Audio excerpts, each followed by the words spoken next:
مرکز مطبوعات وزارت کارهای داخلی تاجیکستان از آشکار شدن دزدی 4 سر چاروا یک ساکن نوای باباجان غفورов و 50,000 روبل کارت بانکی یک ساکن دوشتیج در بازار شهر استرافشان خبر داد و گفت برای دزدی اول یک ساکن پیش هم برای دزدی زندانی شده از نوای باباجان غفورov و برای دزدی در بازار استرافشان یک زن 53 ساله دستگیر شدند. هنگام سنجش پرونده جنایتی با ماده 244 قسم 2 کودکس جنایتی جمهوری تاجیکستان نسبت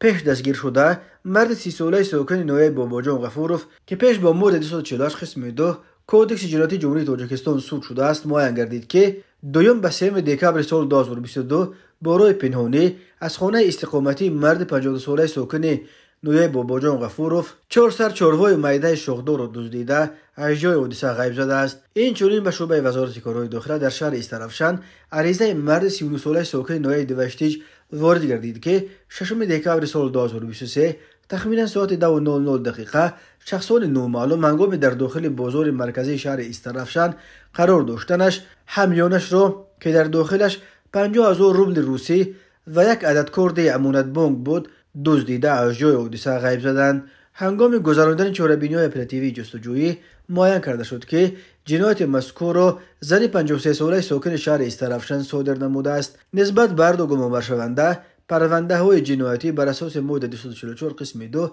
کودکس جنایتی جمهوری تاجیکستان آغاز گردیده تفتیشات ادامه دارد. این بند قانون برای دزدی همچون جزا تا 8 سال زندان را پیش بینی می‌کند.